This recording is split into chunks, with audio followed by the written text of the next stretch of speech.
احمق لوگ کہیں گے کہ مسلمان جس قبلے پر پہلے سے چلے آتے تھے اب اس سے کیوں منہ پھیر بیٹھے؟ تم کہہ دو کہ مشرق اور مغرب سب اللہ ہی کا ہے، وہ جس کو چاہتا ہے سیدھے رستے پر چلاتا ہے، اور اسی طرح ہم نے تم کو امت معتدل بنایا ہے تاکہ تم لوگوں پر گواہ بنو اور پیغمبر آخر الزمان صلی اللہ علیہ وآلہ وسلم تم پر گواہ بنے۔ اور جس قبلے پر تم پہلے تھے اس کو ہم نے اس لیے مقرر کیا تھا کہ معلوم کریں کہ کون ہمارے پیغمبر کا تابع رہتا ہے اور کون الٹے پاؤں پھر جاتا ہے۔ اور یہ بات یعنی تحویل قبلہ لوگوں کو گراں معلوم ہوئی، مگر جن کو اللہ نے ہدایت بخشی ہے وہ اسے گراں نہیں سمجھتے، اور اللہ ایسا نہیں کہ تمہارے ایمان کو یوں ہی ضائع کر دے۔ اللہ تو لوگوں پر بڑا مہربان ہے، صاحب رحمت ہے۔ اے پیغمبر صلی اللہ علیہ وآلہ وسلم، ہم تمہارا آسمان کی طرف منہ اٹھانا دیکھ رہے ہیں، سو ہم تم کو اسی قبلے کی طرف جس کو تم پسند کرتے ہو منہ کرنے کا حکم دیں گے۔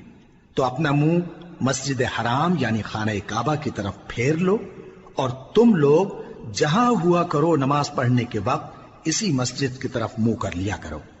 اور جن لوگوں کو کتاب دی گئی ہے وہ خوب جانتے ہیں کہ یہ نیا قبلہ ان کے پروردگار کی طرف سے حق ہے، اور جو کام یہ لوگ کرتے ہیں اللہ ان سے بے خبر نہیں۔ اور اگر تم ان اہل کتاب کے پاس تمام نشانیاں بھی لے کر آؤ تو بھی یہ تمہارے قبلے کی پیروی نہ کریں، اور تم بھی ان کے قبلے کی پیروی کرنے والے نہیں ہو، اور ان میں سے بھی بعض کے قبلے کے پیرو نہیں۔ اور اگر تم باوجود اس کے کہ تمہارے پاس علم یعنی اللہ کا حکم آ چکا ہے ان کی خواہشوں کے پیچھے چلو گے تو ظالموں میں ہو جاؤ گے۔ جن لوگوں کو ہم نے کتاب دی ہے وہ ان پیغمبر آخر الزمان صلی اللہ علیہ وآلہ وسلم کو اس طرح پہچانتے ہیں جس طرح اپنے بیٹوں کو پہچانا کرتے ہیں، مگر ایک فریق ان میں سے سچی بات کو جان بوجھ کر چھپا رہا ہے۔ اے پیغمبر صلی اللہ علیہ وآلہ وسلم، یہ نیا قبلہ تمہارے پروردگار کی طرف سے حق ہے، تو تم ہرگز شک کرنے والوں میں نہ ہونا، اور ہر ایک شخص کے لیے ایک سمت مقرر ہے جدھر وہ عبادت کے وقت منہ کیا کرتا ہے، تو تم نیکیوں میں سبقت حاصل کرو۔ تم جہاں ہوگے اللہ تم سب کو جمع کرے گا، بے شک اللہ ہر چیز پر قادر ہے۔ اور تم جہاں سے نکلو نماز میں اپنا منہ مسجد حرام کی طرف کر لیا کرو، بے شبہ یہ تمہارے پروردگار کی طرف سے حق ہے، اور تم لوگ جو کچھ کرتے ہو اللہ اس سے بے خبر نہیں۔ اور تم جہاں سے نکلو مسجد حرام کی طرف منہ کر کے نماز پڑھا کرو، اور مسلمانوں تم جہاں ہوا کرو اسی مسجد کی طرف رخ کیا کرو۔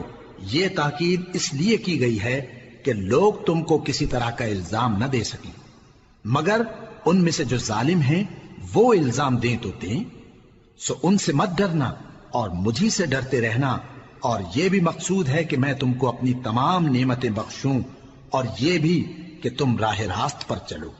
جس طرح من جملہ اور نعمتوں کے ہم نے تمہیں میں سے ایک رسول بھیجے ہیں جو تم کو ہماری آیتیں پڑھ پڑھ کر سناتے اور تمہیں پاک بناتے، اور کتاب یعنی قرآن اور دانائی سکھاتے ہیں، اور ایسی باتیں بتاتے ہیں جو تم پہلے نہیں جانتے تھے، سو تم مجھے یاد کیا کرو، میں تمہیں یاد کیا کروں گا، اور میرا احسان مانتے رہنا اور میری ناشکری نہ کرنا۔ اے ایمان والو، صبر اور نماز سے مدد لیا کرو، بے شک اللہ صبر کرنے والوں کے ساتھ ہے۔ اور جو لوگ اللہ کی راہ میں مارے جائیں ان کی نسبت یہ نہ کہنا کہ وہ مرے ہوئے ہیں، وہ مردہ نہیں بلکہ زندہ ہیں، لیکن تم کو شعور نہیں۔ اور ہم کسی قدر خوف اور بھوک اور مال اور جانوں اور میووں کے نقصان سے تمہاری آزمائش کریں گے، اور صبر کرنے والوں کو بشارت سنا دو کہ ان لوگوں پر جب کوئی مصیبت واقع ہوتی ہے تو کہتے ہیں کہ ہم اللہ ہی کا مال ہیں اور اسی کی طرف لوٹ کر جانے والے ہیں۔ یہی لوگ ہیں جن پر ان کے پروردگار کی عنایتیں ہیں اور خصوصی رحمت بھی ہے، اور یہی سیدھے رستے پر ہیں۔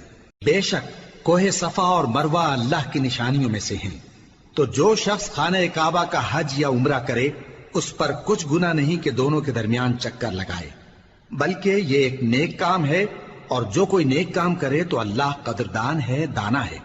جو لوگ ہمارے حکموں اور ہدایتوں کو جو ہم نے نازل کی ہیں کسی غرض فاسد سے چھپاتے ہیں، باوجود کہ ہم نے ان کو لوگوں کے سمجھانے کے لیے اپنی کتاب میں کھول کھول کر بیان کر دیا ہے۔ ایسوں پر اللہ اور تمام لعنت کرنے والے لعنت کرتے ہیں۔ ہاں، جو توبہ کرتے ہیں اور اپنی حالت درست کر لیتے ہیں اور احکام الہی کو صاف صاف بیان کر دیتے ہیں تو میں ان کے قصور معاف کر دیتا ہوں، اور میں بڑا معاف کرنے والا، بڑا مہربان ہوں۔ جو لوگ کافر ہوئے اور کافر ہی مرے، ایسوں پر اللہ کی اور فرشتوں کی اور انسانوں کی سب کی لعنت، وہ ہمیشہ اسی لعنت میں گرفتار رہیں گے۔ ان سے نہ تو عذاب ہلکا ہی کیا جائے گا اور نہ انہیں کچھ مہلت ملے گی۔ اور لوگوں، تمہارا معبود ایک ہی معبود ہے، اس بڑے مہربان اور رحم والے کے سوا کوئی عبادت کے لائق نہیں۔ بے شک آسمانوں اور زمین کے پیدا کرنے میں اور رات اور دن کے ایک دوسرے کے پیچھے آنے جانے میں اور کشتیوں اور جہازوں میں جو سمندر میں لوگوں کے فائدے کے لیے رواں ہیں، اور میں جس کو اللہ آسمان سے برساتا اور اس سے زمین کو اس کے مردہ ہو جانے کے بعد زندہ یعنی خشک ہو جانے کے بعد سرسبز کر دیتا ہے، اور زمین پر ہر قسم کے جانور پھیلانے میں اور ہواؤں کے چلانے میں اور بادلوں میں جو آسمان اور زمین کے درمیان گھرے رہتے ہیں، عقل مندوں کے لیے اللہ کی قدرت کی نشانیاں ہیں۔ اور بعض لوگ ایسے ہیں جو غیر اللہ کو اللہ کا شریک بناتے اور ان سے اللہ کی سی محبت کرتے ہیں، لیکن جو ایمان والے ہیں وہ تو اللہ ہی کے سب سے زیادہ دوست دار ہیں۔ اور اے کاش ظالم لوگ جو بات عذاب کے وقت دیکھیں گے اب دیکھ لیتے کہ سب طرح کی طاقت اللہ ہی کو ہے، اور یہ کہ اللہ سخت عذاب کرنے والا ہے۔ اس دن کفر کے پیشوا اپنے پیروں سے بیزاری ظاہر کریں گے اور دونوں عذاب الہی دیکھ لیں گے اور ان کے آپس کے تعلقات منقطع ہو جائیں گے۔ یہ حال دیکھ کر پیروی کرنے والے حسرت سے کہیں گے کہ اے کاش ہمیں پھر دنیا میں جانا نصیب ہو، تاکہ جس طرح یہ ہم سے بیزار ہو رہے ہیں اسی طرح ہم بھی ان سے بیزار ہوں۔ اس طرح اللہ ان کے اعمال حسرت بنا کر دکھائے گا اور وہ دوزخ سے نکل نہیں سکیں گے۔ لوگوں، جو چیزیں زمین میں حلال طیب ہیں وہ کھاؤ، اور شیطان کے قدموں پر نہ چلو، وہ تمہارا کھلا دشمن ہے۔ وہ تو تم کو برائی اور بے حیائی ہی کے کام کرنے کو کہتا ہے، اور یہ بھی کہ اللہ کی نسبت ایسی باتیں کہو جن کا تمہیں کچھ بھی علم نہیں۔ اور جب ان لوگوں سے کہا جاتا ہے کہ جو کتاب اللہ نے نازل فرمائی ہے اس کی پیروی کرو، تو کہتے ہیں نہیں، بلکہ ہم تو اسی چیز کی پیروی کریں گے جس پر ہم نے اپنے باپ دادا کو پایا۔ بھلا اگرچہ ان کے باپ دادا نہ کچھ سمجھتے ہوں اور نہ سیدھے رستے پر ہوں، تب بھی وہ انہی کی تقلید کیے جائیں گے۔ جو لوگ کافر ہیں ان کی مثال اس شخص کی سی ہے جو کسی ایسی چیز کو آواز دے جو پکار اور آواز کے سوا کچھ سن نہ سکے۔ یہ بہرے ہیں، گونگے ہیں، اندھے ہیں کہ کچھ سمجھ ہی نہیں سکتے۔ اے اہل ایمان، جو پاکیزہ چیزیں ہم نے تم کو عطا فرمائی ہیں ان کو کھاؤ، اور اگر اللہ ہی کے بندے ہو تو اس کی نعمتوں کا شکر بھی ادا کرو۔ اس نے تو تم پر بس مرا ہوا جانور اور لہو اور سور کا گوشت اور جس چیز پر اللہ کے سوا کسی اور کا نام پکارا جائے حرام کر دیا ہے۔ ہاں، جو مجبور ہو جائے بشرطے کہ اللہ کی نافرمانی نہ کرے اور حد ضرورت سے باہر نہ نکل جائے، اس پر کچھ گناہ نہیں۔ بے شک اللہ بخشنے والا ہے، رحم کرنے والا ہے۔ جو لوگ اللہ کی کتاب سے ان آیتوں اور ہدایتوں کو جو اس نے نازل فرمائی ہیں چھپاتے اور ان کے بدلے تھوڑی سی قیمت یعنی دنیاوی منفعت حاصل کرتے ہیں، وہ اپنے پیٹوں میں محض آگ بھرتے ہیں۔ ایسے لوگوں سے اللہ قیامت کے دن نہ کلام کرے گا اور نہ ان کو گناہوں سے پاک کرے گا، اور ان کے لیے دکھ دینے والا عذاب ہے۔ یہ وہ لوگ ہیں جنہوں نے ہدایت چھوڑ کر گمراہی اور بخشش چھوڑ کر عذاب خرید لیا۔ یہ آتش جہنم کی کیسی برداشت کرنے والے ہیں۔ یہ اس لیے کہ اللہ نے کتاب سچائی کے ساتھ نازل فرمائی، اور جن لوگوں نے اس کتاب میں اختلاف کیا وہ ضد میں آ کر نیکی سے دور ہو گئے ہیں۔ نیکی یہی نہیں کہ تم مشرق و مغرب کو قبلہ سمجھ کر ان کی طرف منہ کر لو، بلکہ نیکی یہ ہے کہ لوگ اللہ پر اور روز آخر پر اور فرشتوں پر اور اللہ کی کتاب پر اور پیغمبروں پر ایمان لائیں، اور مال باوجود عزیز رکھنے کے رشتہ داروں اور یتیموں اور محتاجوں اور مسافروں اور مانگنے والوں کو دیں، اور گردنوں کے چھڑانے میں خرچ کریں، اور نماز پڑھیں اور زکات دیں، اور جب عہد کر لیں تو اس کو پورا کریں، اور سختی اور تکلیف میں اور جنگ کے وقت ثابت قدم رہیں۔ یہی لوگ ہیں جو ایمان میں سچے ہیں، اور یہی ہیں جو اللہ سے ڈرنے والے ہیں۔ مومنوں، تم کو مقتولوں کے بارے میں قصاص یعنی خون کے بدلے خون کا حکم دیا جاتا ہے، اس طرح پر کہ آزاد کے بدلے آزاد مارا جائے، اور غلام کے بدلے غلام، اور عورت کے بدلے عورت۔ اور اگر قاتل کو اس کے مقتول بھائی کے قصاص میں سے کچھ معاف کر دیا جائے تو وارث مقتول کو پسندیدہ طریق سے قرارداد کی پیروی یعنی مطالبہ خون بہا کرنا اور قاتل کو خوشخوئی کے ساتھ ادا کرنا چاہیے۔ یہ تمہارے پروردگار کی طرف سے تمہارے لیے آسانی اور مہربانی ہے۔ اب جو اس کے بعد زیادتی کرے اس کے لیے دکھ کا عذاب ہے۔ اور اے اہل عقل، حکم قصاص میں تمہاری زندگانی ہے کہ تم قتل و خونریزی سے بچو۔ تم پر فرض کیا جاتا ہے کہ جب تم میں سے کسی کو موت کا وقت آ جائے تو اگر وہ کچھ مال چھوڑ جانے والا ہو تو ماں باپ اور رشتہ داروں کے لیے دستور کے مطابق وصیت کر جائے۔ اللہ سے ڈرنے والوں پر یہ ایک حق ہے۔ پھر جو شخص وصیت کو سننے کے بعد اس کو بدل ڈالے تو اس کے بدلنے کا گناہ انہی لوگوں پر ہے جو اس کو بدلیں، اور بے شک اللہ سنتا جانتا ہے۔ اب اگر کسی کو وصیت کرنے والے کی طرف سے کسی وارث کی طرفداری یا حق تلفی کا اندیشہ ہو تو اگر وہ وصیت کو بدل کر وارثوں میں صلح کرا دے تو اس پر کچھ گناہ نہیں، بے شک اللہ بخشنے والا ہے، رحم والا ہے۔ مومنوں، تم پر روزے فرض کیے گئے ہیں جس طرح تم سے پہلے لوگوں پر فرض کیے گئے تھے تاکہ تم پرہیزگار بنو۔ روزوں کے دن گنتی کے چند روز ہیں، تو جو شخص تم میں سے بیمار ہو یا سفر میں ہو تو دوسرے دنوں میں روزوں کا شمار پورا کر لے۔ اور جو لوگ روزہ رکھنے کی طاقت رکھیں لیکن رکھیں نہیں، وہ روزے کے بدلے محتاج کو کھانا کھلا دیں۔ اور جو کوئی اپنی مرضی سے زیادہ نیکی کرے تو اس کے حق میں زیادہ اچھا ہے، اور اگر سمجھو تو روزہ رکھنا ہی تمہارے حق میں بہتر ہے۔ روزوں کا مہینہ رمضان کا مہینہ ہے جس میں قرآن اول نازل ہوا، جو لوگوں کا رہنما ہے اور جس میں ہدایت کی کھلی نشانیاں ہیں، اور جو حق و باطل کو الگ الگ کرنے والا ہے۔ تو جو کوئی تم میں سے اس مہینے میں موجود ہو چاہیے کہ پورے مہینے کے روزے رکھے، اور جو بیمار ہو یا سفر میں ہو تو دوسرے دنوں میں روزے رکھ کر ان کا شمار پورا کر لے۔ اللہ تمہارے حق میں آسانی چاہتا ہے اور سختی نہیں چاہتا، اور یہ آسانی کا حکم اس لیے دیا گیا ہے کہ تم روزوں کا شمار پورا کر لو، اور اس احسان کے بدلے کہ اللہ نے تم کو ہدایت بخشی ہے تم اس کو بزرگی سے یاد کرو اور اس کا شکر کرو۔ اور اے پیغمبر، جب تم سے میرے بندے میرے بارے میں دریافت کریں تو انہیں معلوم ہو کہ میں تو تمہارے پاس ہی ہوں۔ جب کوئی پکارنے والا مجھے پکارتا ہے تو میں اس کی دعا قبول کرتا ہوں، تو ان کو چاہیے کہ میرے حکموں کو مانیں اور مجھ پر ایمان رکھیں تاکہ نیک رستہ پائیں۔ روزوں کی راتوں میں تمہارے لیے اپنی عورتوں کے پاس جانا جائز کر دیا گیا ہے، وہ تمہاری پوشاک ہیں اور تم ان کی پوشاک ہو۔ اللہ کو معلوم ہے کہ تم ان کے پاس جانے سے اپنے حق میں خیانت کرتے تھے، سو اس نے تم پر مہربانی کی اور تمہاری حرکات سے درگزر فرمائی، تو اب تم کو اختیار ہے کہ ان سے مباشرت کرو۔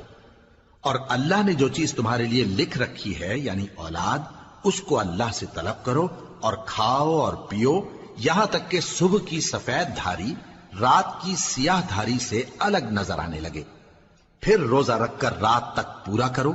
اور جب تم مسجدوں میں اعتکاف بیٹھتے ہو تو ان سے مباشرت نہ کرو، یہ اللہ کی حدیں ہیں، ان کے پاس نہ جانا۔ اسی طرح اللہ اپنی آیتیں لوگوں کے سمجھانے کے لیے کھول کھول کر بیان فرماتا ہے تاکہ وہ پرہیزگار بنے۔ اور آپس میں ایک دوسرے کا مال ناحق نہ کھاؤ، اور نہ اس کو رشوتاً حاکموں کے پاس پہنچاؤ تاکہ لوگوں کے مال کا کچھ حصہ ناجائز طور پر کھا جاؤ، اور اسے تم جانتے بھی ہو۔ اے پیغمبر، لوگ تم سے نئے چاند کے بارے میں دریافت کرتے ہیں کہ گھٹتا بڑھتا کیوں ہے۔ کہہ دو کہ وہ لوگوں کے کاموں کی میعادیں اور حج کے وقت معلوم ہونے کا ذریعہ ہے، اور نیکی اس بات میں نہیں کہ احرام کی حالت میں گھروں میں ان کے پچھواڑے کی طرف سے آؤ، بلکہ نیکوکار وہ ہے جو پرہیزگار ہو، اور گھروں میں ان کے دروازوں سے آیا کرو، اور اللہ سے ڈرتے رہو تاکہ کامیاب ہو جاؤ۔ اور جو لوگ تم سے لڑتے ہیں تم بھی اللہ کی راہ میں ان سے لڑو، مگر زیادتی نہ کرنا، کہ اللہ زیادتی کرنے والوں کو دوست نہیں رکھتا، اور ان کو جہاں پاؤ قتل کر دو، اور جہاں سے انہوں نے تم کو نکالا ہے یعنی مکے سے، وہاں سے تم بھی ان کو نکال دو۔ اور دین سے گمراہ کرنے کا فساد قتل و خونریزی سے کہیں بڑھ کر ہے، اور جب تک وہ تم سے مسجد حرام یعنی خانہ کعبہ کے پاس نہ لڑیں تم بھی وہاں ان سے نہ لڑنا۔ ہاں اگر وہ تم سے لڑیں تو تم ان کو قتل کر ڈالو، کافروں کی یہی سزا ہے۔ پھر اگر وہ باز آ جائیں تو اللہ بخشنے والا ہے، رحم کرنے والا ہے۔ اور ان سے اس وقت تک لڑتے رہنا کہ فساد نابود ہو جائے اور ملک میں اللہ ہی کا دین غالب ہو جائے۔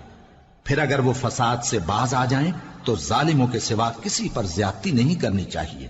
ادب کا مہینہ ادب کے مہینے کے مقابل ہے، اور ادب کی چیزیں ایک دوسرے کا بدلہ ہیں۔ پس اگر کوئی تم پر زیادتی کرے تو جیسی زیادتی وہ تم پر کرے ویسی ہی تم اس پر کرو، اور اللہ سے ڈرتے رہو اور جان رکھو کہ اللہ ڈرنے والوں کے ساتھ ہے۔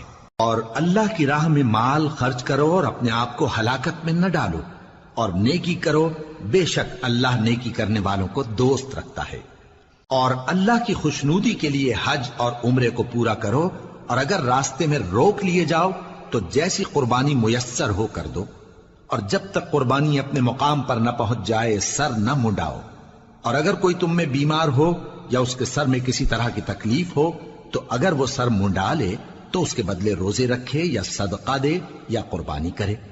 پھر جب تکلیف دور ہو کر تم مطمئن ہو جاؤ تو جو تم میں حج کے وقت تک عمرے سے فائدہ اٹھانا چاہے وہ جیسی قربانی میسر ہو کرے، اور جس کو قربانی نہ ملے وہ 3 روزے ایام حج میں رکھے اور 7 جب واپس ہو، یہ پورے 10 ہوئے۔ یہ حکم اس شخص کے لیے ہے جس کے اہل و عیال مکے میں نہ رہتے ہوں۔ اور اللہ سے ڈرتے رہو اور جان رکھو کہ اللہ سخت عذاب دینے والا ہے۔ حج کے مہینے معین ہیں جو معلوم ہیں، تو جو شخص ان مہینوں میں حج کی نیت کر لے تو حج کے دنوں میں نہ عورتوں سے اختلاط کرے، نہ کوئی برا کام کرے اور نہ کسی سے جھگڑے۔ اور جو نیک کام تم کرو گے وہ اللہ کو معلوم ہو جائے گا۔ اور زاد راہ یعنی رستے کا خرچ ساتھ لے جاؤ، کیونکہ بہترین زاد راہ پرہیزگاری ہے۔ اور اے اہل عقل مجھی سے ڈرتے رہو، اس کا تمہیں کچھ گناہ نہیں کہ حج کے دنوں میں بذریعہ تجارت اپنے پروردگار سے روزی طلب کرو۔ اور جب عرفات سے واپس ہونے لگو تو مشعر حرام یعنی مزدلفہ میں اللہ کا ذکر کرو، اور اس طرح ذکر کرو جس طرح اس نے تم کو سکھایا، اور اس سے پیشتر تم لوگ ان طریقوں سے محض ناواقف تھے۔ پھر جہاں سے اور لوگ واپس ہوں وہیں سے تم بھی واپس ہو، اور اللہ سے بخشش مانگو، بے شک اللہ بخشنے والا ہے، رحمت کرنے والا ہے۔ پھر جب حج کے تمام ارکان پورے کر چکو تو مینا میں اللہ کو یاد کرو جس طرح اپنے باپ دادا کو یاد کیا کرتے تھے، بلکہ اس سے بھی زیادہ۔ اور بعض لوگ ایسے ہیں جو اللہ سے التجا کرتے ہیں کہ اے پروردگار ہم کو جو دینا ہے دنیا ہی میں دے دے، اور ایسے لوگوں کا آخرت میں کچھ حصہ نہیں۔ اور بعض ایسے ہیں کہ دعا کرتے ہیں کہ پروردگار ہم کو دنیا میں بھی نعمت عطا فرما اور آخرت میں بھی نعمت بخشیو اور دوزخ کے عذاب سے محفوظ رکھیو۔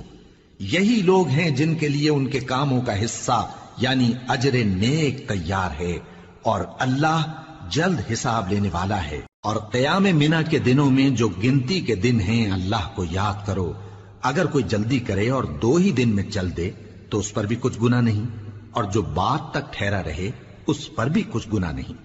یہ باتیں اس شخص کے لیے ہیں جو اللہ سے ڈرے، اور تم لوگ اللہ سے ڈرتے رہو اور جان رکھو کہ تم سب اس کے پاس جمع کیے جاؤ گے۔ اور کوئی شخص تو ایسا ہے جس کی گفتگو دنیا کی زندگی میں تم کو دلکش معلوم ہوتی ہے، اور وہ اپنے معافی ضمیر پر یعنی اس بات پر جو اس کے دل میں ہے اللہ کو گواہ بناتا ہے، حالانکہ وہ سخت جھگڑالو ہے۔ اور جب پیٹ پھیر کر چلا جاتا ہے تو زمین میں دوڑتا پھرتا ہے تاکہ اس میں فتنہ انگیزی کرے اور کھیتی کو برباد اور انسانوں اور حیوانوں کی نسل کو نابود کر دے، اور اللہ فتنہ انگیزی کو پسند نہیں کرتا۔ اور جب اس سے کہا جاتا ہے کہ اللہ سے خوف کر تو غرور اس کو گناہ میں پھنسا دیتا ہے، سو اس کو جہنم کافی ہے اور وہ بہت برا ٹھکانہ ہے۔ اور کوئی شخص ایسا ہے کہ اللہ کی خوشنودی حاصل کرنے کے لیے اپنی جان بیچ ڈالتا ہے، اور اللہ بندوں پر بہت مہربان ہے۔ مومنو، اسلام میں پورے پورے داخل ہو جاؤ اور شیطان کے پیچھے نہ چلو، وہ تو تمہارا کھلا دشمن ہے۔ پھر اگر تم احکام روشن پہنچ جانے کے بعد لڑکھڑا جاؤ تو جان رکھو کہ اللہ غالب ہے، حکمت والا ہے۔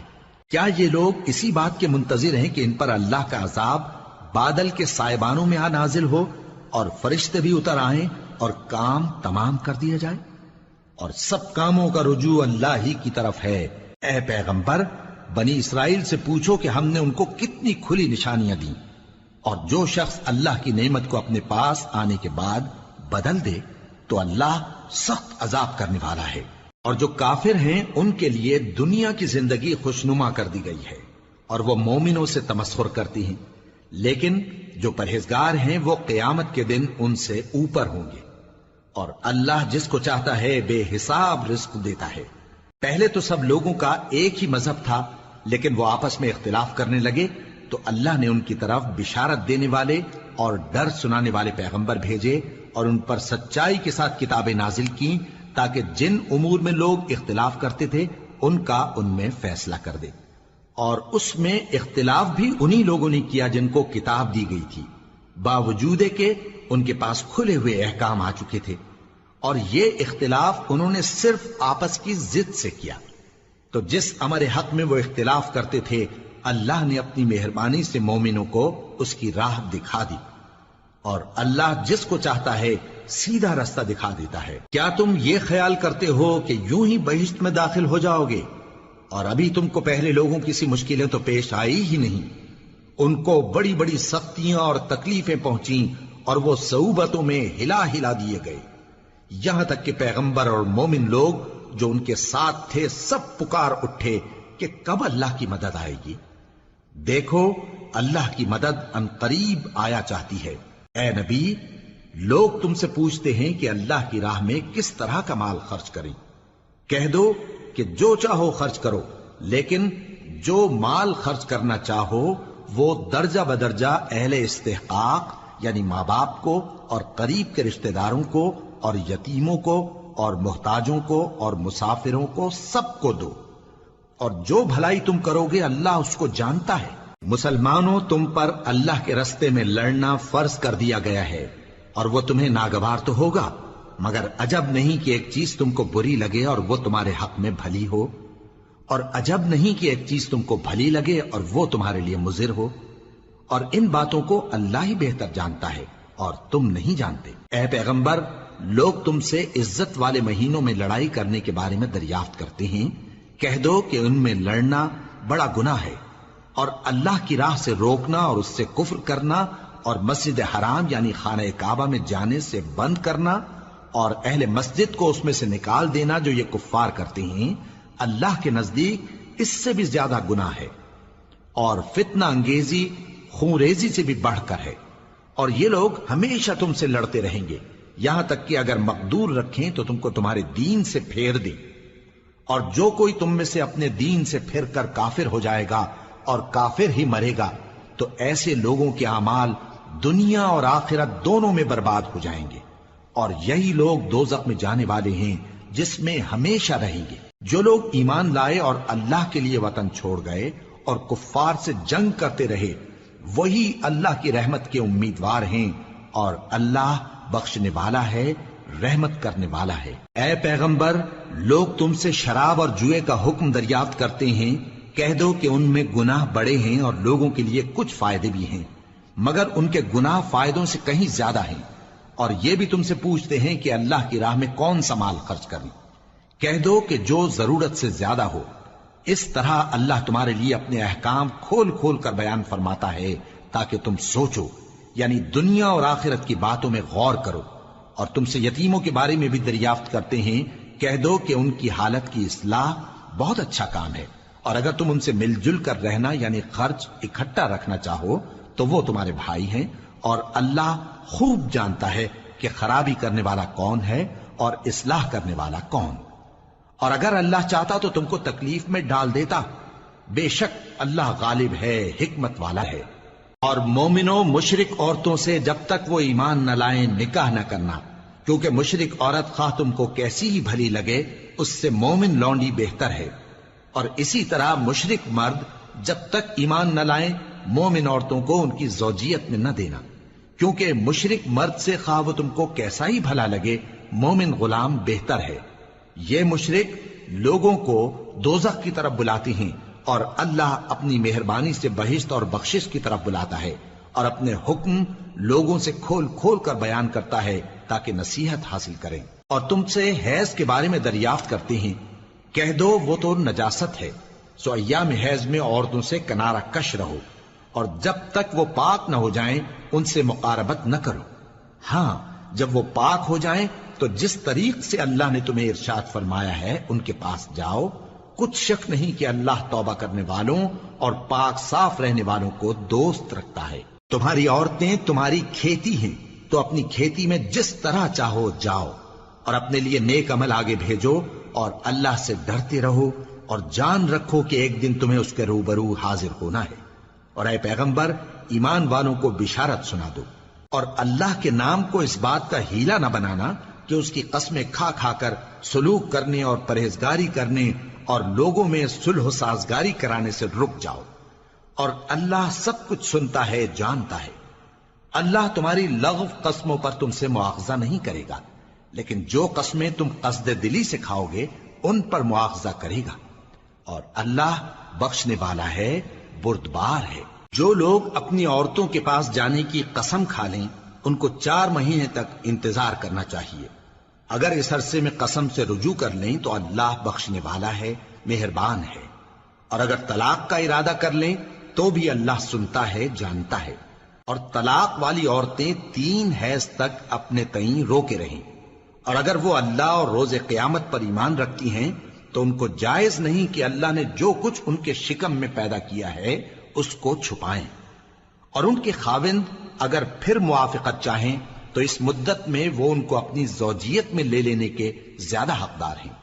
اور عورتوں کا حق مردوں پر ویسا ہی ہے جیسے دستور کے مطابق مردوں کا حق عورتوں پر ہے، البتہ مردوں کو عورتوں پر 1 درجہ فضیلت ہے، اور اللہ غالب ہے، صاحب حکمت ہے۔ طلاق صرف 2 بار ہے، یعنی جب 2 دفعہ طلاق دے دی جائے تو پھر عورتوں کو یا تو بطریق شائستہ نکاح میں رہنے دینا ہے یا بھلائی کے ساتھ چھوڑ دینا۔ اور یہ جائز نہیں کہ جو مہر تم ان کو دے چکے ہو اس میں سے کچھ واپس لے لو۔ ہاں اگر زن و شوہر کو خوف ہو کہ وہ اللہ کی حدوں کو قائم نہیں رکھ سکیں گے تو اگر عورت خاوند کے ہاتھ سے رہائی پانے کے بدلے میں کچھ دے ڈالے تو دونوں پر کچھ گناہ نہیں۔ یہ اللہ کی مقرر کی ہوئی حدیں ہیں، ان سے باہر نہ نکلنا، اور جو لوگ اللہ کی حدوں سے باہر نکل جائیں گے وہ گناہگار ہوں گے۔ پھر اگر شوہر 2 طلاقوں کے بعد تیسری طلاق عورت کو دے دے تو اس کے بعد جب تک عورت کسی دوسرے شخص سے نکاح نہ کر لے اس پہلے شوہر پر حلال نہ ہوگی۔ ہاں اگر دوسرا خاوند بھی طلاق دے دے اور عورت اور پہلا خاوند پھر ایک دوسرے کی طرف رجوع کر لیں تو ان پر کچھ گناہ نہیں، بشرطے کہ دونوں یقین کریں کہ اللہ کی حدوں کو قائم رکھ سکیں گے، اور یہ اللہ کی حدیں ہیں، ان کو وہ ان لوگوں کے لیے بیان فرماتا ہے جو علم رکھتے ہیں۔ اور جب تم عورتوں کو 2 دفعہ طلاق دے چکو اور ان کی عدت پوری ہو جائے تو انہیں یا تو حسن سلوک سے نکاح میں رہنے دو یا بطریق شائستہ رخصت کر دو، اور اس نیت سے ان کو نکاح میں نہ رہنے دینا چاہیے کہ انہیں تکلیف دو اور ان پر زیادتی کرو، اور جو ایسا کرے گا وہ اپنا ہی نقصان کرے گا۔ اور اللہ کے احکام کو ہنسی اور کھیل نہ بناؤ، اور اللہ نے تم کو جو نعمتیں بخشی ہیں اور تم پر جو کتاب اور دانائی کی باتیں نازل کی ہیں جن سے وہ تمہیں نصیحت فرماتا ہے ان کو یاد کرو، اور اللہ سے ڈرتے رہو، اور جان رکھو کہ اللہ ہر چیز سے واقف ہے۔ اور جب تم عورتوں کو طلاق دے چکو اور ان کی عدت پوری ہو جائے تو ان کو اپنے شوہروں کے ساتھ جب وہ آپس میں جائز طور پر راضی ہو جائیں نکاح کرنے سے مت روکو۔ اس حکم سے اس شخص کو نصیحت کی جاتی ہے جو تم میں اللہ اور روز آخر پر یقین رکھتا ہے۔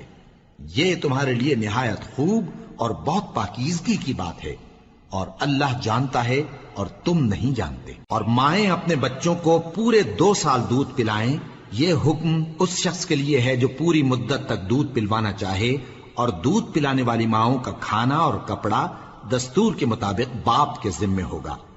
کسی شخص کو اس کی طاقت سے زیادہ تکلیف نہیں دی جاتی، تو یاد رکھو کہ نہ تو ماں کو اس کے بچے کے سبب نقصان پہنچایا جائے اور نہ باپ کو اس کی اولاد کی وجہ سے نقصان پہنچایا جائے، اور اسی طرح نان و نفقہ بچے کے وارث کے ذمے ہے۔ اور اگر دونوں یعنی ماں باپ آپس کی رضامندی اور صلاح سے بچے کا دودھ چھڑانا چاہیں تو ان پر کچھ گناہ نہیں، اور اگر تم اپنی اولاد کو دودھ پلوانا چاہو تو تم پر کچھ گناہ نہیں، بشرطے کہ تم دودھ پلانے والیوں کو دستور کے مطابق ان کا حق جو تم نے دینا کیا تھا دے دو، اور اللہ سے ڈرتے رہو اور جان رکھو کہ جو کچھ تم کرتے ہو اللہ اس کو دیکھ رہا ہے۔ اور جو لوگ تم میں سے مر جائیں اور عورتیں چھوڑ جائیں تو وہ عورتیں 4 مہینے اور 10 دن اپنے آپ کو روکے رہیں، اور جب یہ عدت پوری کر چکیں اور اپنے حق میں پسندیدہ کام یعنی نکاح کر لیں تو تم پر کچھ گناہ نہیں، اور اللہ تمہارے سب کاموں سے واقف ہے۔ اگر تم اشارے کنائے میں عورتوں کو نکاح کا پیغام بھیجو یا نکاح کی خواہش کو اپنے دلوں میں مخفی رکھو تو تم پر کچھ گناہ نہیں۔ اللہ کو معلوم ہے کہ تم ان سے نکاح کا ذکر کرو گے، مگر ایام عدت میں اس کے سوا کے دستور کے مطابق کوئی بات کہہ دو، پوشیدہ طور پر ان سے قول و قرار نہ کرنا، اور جب تک عدت پوری نہ ہو لے نکاح کا پختہ ارادہ نہ کرنا، اور جان رکھو کہ جو کچھ تمہارے دلوں میں ہے اللہ کو سب معلوم ہے، تو اس سے ڈرتے رہو اور جان رکھو کہ اللہ بخشنے والا ہے، حلم والا ہے۔ اور اگر تم عورتوں کو ان کے پاس جانے یا ان کا مہر مقرر کرنے سے پہلے طلاق دے دو تو تم پر کچھ گناہ نہیں، ہاں ان کو دستور کے مطابق کچھ خرچ ضرور دو، یعنی مقدور والا اپنے مقدور کے مطابق دے اور تنگ دست اپنی حیثیت کے مطابق۔ نیک لوگوں پر یہ ایک طرح کا حق ہے۔ اور اگر تم عورتوں کو ان کے پاس جانے سے پہلے طلاق دے دو لیکن مہر مقرر کر چکے ہو تو آدھا مہر دینا ہوگا۔ ہاں اگر عورتیں مہر بخش دیں یا مرد جن کے ہاتھ میں عقد نکاح ہے اپنا حق چھوڑ دیں اور پورا مہر دے دیں تو ان کو اختیار ہے، اور اگر تم مرد لوگ ہی اپنا حق چھوڑ دو تو یہ پرہیزگاری کی بات ہے، اور آپس میں بھلائی کرنے کو فراموش نہ کرنا۔ کچھ شک نہیں کہ اللہ تمہارے سب کاموں کو دیکھ رہا ہے۔ مسلمانوں، سب نمازیں خصوصاً بیچ کی نماز یعنی نماز عصر پورے اہتمام کے ساتھ ادا کرتے رہو اور اللہ کے آگے ادب سے کھڑے رہا کرو۔ پھر اگر تم خوف کی حالت میں ہو تو پیادے یا سوار جس حال میں ہو نماز پڑھ لو۔ پھر جب امن و اطمینان ہو جائے تو جس طریق سے اللہ نے تم کو سکھایا ہے جو تم پہلے نہیں جانتے تھے اللہ کو یاد کرو۔ اور جو لوگ تم میں سے مر جائیں اور عورتیں چھوڑ جائیں وہ اپنی عورتوں کے حق میں وصیت کر جائیں کہ ان کو 1 سال تک خرچ دیا جائے اور گھر سے نہ نکالی جائیں۔ ہاں اگر وہ خود گھر سے چلی جائیں اور اپنے حق میں پسندیدہ کام یعنی نکاح کر لیں تو تم پر کچھ گناہ نہیں، اور اللہ زبردست ہے، حکمت والا ہے۔ اور مطلقہ عورتوں کو بھی دستور کے مطابق نان و نفقہ دینا چاہیے، پرہیزگاروں پر یہ بھی حق ہے۔ اسی طرح اللہ اپنے احکام تمہارے لیے بیان فرماتا ہے تاکہ تم سمجھو۔ بھلا تم نے ان لوگوں کو نہیں دیکھا جو شمار میں ہزاروں ہی تھے اور موت کے ڈر سے اپنے گھروں سے نکل بھاگے تھے؟ تو اللہ نے ان کو حکم دیا کہ مر جاؤ، پھر ان کو زندہ بھی کر دیا۔ کچھ شک نہیں کہ اللہ لوگوں پر مہربانی رکھتا ہے، لیکن اکثر لوگ شکر نہیں کرتے۔ اور مسلمانوں، اللہ کی راہ میں جہاد کرو اور جان رکھو کہ اللہ سب کچھ سنتا ہے، سب کچھ جانتا ہے۔ کون ہے کہ اللہ کو قرض حسنہ دے کہ وہ اس کے بدلے اس کو کئی گنا زیادہ دے گا، اور اللہ ہی روزی کو تنگ کرتا اور وہی اسے کشادہ کرتا ہے، اور تم اسی کی طرف لوٹ کر جاؤ گے۔ بھلا تم نے بنی اسرائیل کی ایک جماعت کو نہیں دیکھا جس نے موسیٰ کے بعد اپنے پیغمبر سے کہا کہ آپ ہمارے لیے ایک بادشاہ مقرر کر دیں تاکہ ہم اللہ کی راہ میں جہاد کریں؟ پیغمبر نے کہا کہ اگر تم کو جہاد کا حکم دیا جائے تو ایسا تو نہیں کہ لڑنے سے پہلو تہی کرو۔ وہ کہنے لگے کہ ہم اللہ کی راہ میں کیوں نہ لڑیں گے جبکہ ہم وطن سے خارج اور بال بچوں سے جدا کر دیے گئے۔ پھر جب ان کو جہاد کا حکم دیا گیا تو چند اشخاص کے سوا سب پھر گئے، اور اللہ ظالموں سے خوب واقف ہے۔ اور پیغمبر نے ان سے یہ بھی کہا کہ اللہ نے تم پر طالوت کو بادشاہ مقرر فرمایا ہے وہ بولے کہ اسے ہم پر بادشاہی کا حق کیوں کر ہو سکتا ہے؟ اس سے بڑھ کر بادشاہی کے مستحق تو ہم ہیں، اور اس کے پاس تو بہت سی دولت بھی نہیں۔ پیغمبر نے کہا کہ اللہ نے اس کو تم پر فضیلت دی ہے اور بادشاہی کے لیے منتخب فرمایا ہے۔ اس نے اسے علم بھی بہت سا بخشا ہے اور تن و توش بھی بڑا عطا کیا ہے، اور اللہ کو اختیار ہے جسے چاہے بادشاہی بخشے، وہ بڑا کشائش والا ہے، دانا ہے۔ اور پیغمبر نے ان سے کہا کہ ان کی یعنی طالوت کی بادشاہی کی نشانی یہ ہے کہ تمہارے پاس وہ صندوق آئے گا جس کو فرشتے اٹھائے ہوئے ہوں گے، اس میں تمہارے پروردگار کی طرف سے تسلی بخشنے والی چیز ہوگی اور کچھ اور چیزیں بھی ہوں گی جو موسیٰ اور ہارون چھوڑ گئے تھے۔ اگر تم ایمان رکھتے ہو تو یہ تمہارے لیے ایک بڑی نشانی ہے۔ غرض جب طالوت فوجیں لے کر روانہ ہوا تو اس نے ان سے کہا کہ اللہ ایک نہر سے تمہاری آزمائش کرنے والا ہے، جو شخص اس میں سے پانی پی لے گا اس کی نسبت تصور کیا جائے گا کہ وہ میرا نہیں، اور جو نہ پیے گا وہ سمجھا جائے گا کہ میرا ہے۔ ہاں اگر کوئی ہاتھ سے چلو بھر پانی لے لے تو خیر۔ جب وہ لوگ نہر پر پہنچے تو چند آدمیوں کے سوا سب نے پانی پی لیا۔ پھر جب طالوت اور مومن لوگ جو اس کے ساتھ تھے نہر کے پار ہو گئے تو کہنے لگے کہ آج ہم میں جالوت اور اس کے لشکر سے مقابلہ کرنے کی طاقت نہیں۔ جو لوگ یقین رکھتے تھے کہ ان کو اللہ کے روبرو حاضر ہونا ہے، وہ کہنے لگے کہ بسا اوقات تھوڑی سی جماعت نے اللہ کے حکم سے بڑی جماعت پر فتح حاصل کی ہے، اور اللہ ثابت قدم رہنے والوں کے ساتھ ہے۔ اور جب وہ لوگ جالوت اور اس کے لشکر کے مقابل میں آئے تو اللہ سے دعا کی کہ اے پروردگار، ہم پر صبر کے دہانے کھول دے اور ہمیں لڑائی میں ثابت قدم رکھ اور لشکر کفار پر فتح یاب کر۔ تو طالوت کی فوج نے اللہ کے حکم سے ان کو شکست دے دی، اور داؤد نے جالوت کو قتل کر ڈالا، اور اللہ نے ان کو بادشاہی اور دانائی بخشی اور جو کچھ چاہا سکھایا۔ اور اگر اللہ لوگوں کو ایک دوسرے پر چڑھائی اور حملہ کرنے سے نہ ہٹاتا رہتا تو کرۂ ارض تباہ ہو جاتا، لیکن اللہ اہل عالم پر بڑا مہربان ہے۔ یہ اللہ کی آیتیں ہیں جو ہم تم کو سچائی کے ساتھ پڑھ کر سناتے ہیں، اور اے محمد صلی اللہ علیہ وآلہ وسلم تم بلا شبہ پیغمبروں میں سے ہو۔